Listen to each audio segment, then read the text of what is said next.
De quoi parle-t-on quand on parle de fédérer, de équipe et projet? Il est important de définir ces trois notions. Si on s'en réfère au dictionnaire Larousse, la définition donnée est rassembler, regrouper autour d'un projet commun, fédérer les énergies.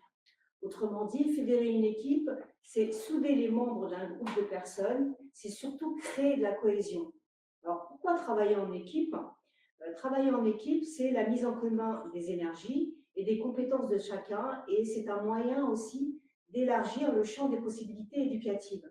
C'est aussi le moyen de réfléchir sur un projet, d'analyser des besoins, et ainsi l'équipe n'existe que et par et certain dans l'action, pour la réussite des élèves, pour le devenir et celui de toute la communauté scolaire, éducative et formative. En fait, ça donne vraiment de la cohésion au travail qui est mené dans un établissement. Si on s'en réfère au terme d'équipe, là aussi, je reprends un peu la définition du dictionnaire Hachette, c'est un groupe de personnes collaborant à un même travail. C'est très important cette histoire de même travail.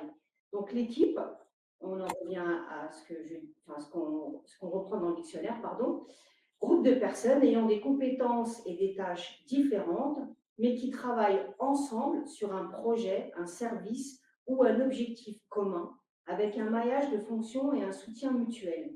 Qu'est-ce qu'il est important de retenir ici? C'est que quand on parle d'équipe, on parle de coopération et donc de division du travail avec responsabilité distribuée et possibilité pour chacun de mettre sa marque sur l'œuvre de tous.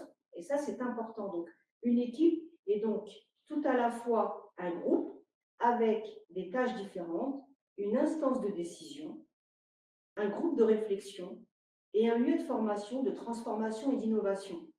On parle de travail en équipe, faire équipe. Alors, pourquoi le travail en équipe ou fédérer une équipe devient très important ces derniers temps? Ça ne date pas d'aujourd'hui, hein. Faire un petit aperçu historique, ça remonte pour l'éducation nationale en 1982.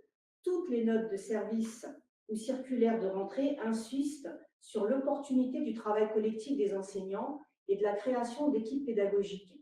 Mais c'est dans la loi d'orientation de 1989 que le travail en équipe des enseignants devient institution. On parle d'équipe enseignante, d'équipe pédagogique. Donc l'éducation nationale a inscrit dans la loi le travail en équipe des enseignants pour leur permettre de mieux coordonner leurs actions par une meilleure connaissance des élèves et de leurs besoins. Cette cohérence prend tout son sens dans la mise en œuvre de projets. Ceux-ci constituent des outils de médiation entre les différents partenaires, professeurs, élèves, administration et, il ne faut pas oublier, les parents. Donc, si on retient ici, c'est que le travail en équipe, des professeurs, entre autres, puisque on a aussi toute la communauté éducative peut faire des projets, entre autres, débouche sur l'intégration des élèves, de l'administration et des parents. On parle aussi d'alliance éducative. On ne peut pas s'empêcher, quand on parle d'équipe, de parler de projet aussi. Ces deux mots sont très, très proches.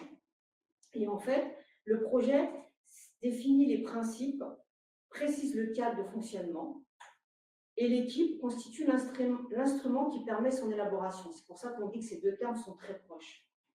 Sa mise en œuvre, c'est-à-dire l'instance de gestion du ou des projets. Alors, si on prend la définition lambda, qu'on peut trouver partout, le projet il est défini comme une séquence de tâches qui doivent être accomplies pour atteindre un certain résultat, ayant un début et une fin définie, limitée par des contraintes de temps, de budget et de ressources. La définition académique d'un projet, elle va rajouter la création d'un produit.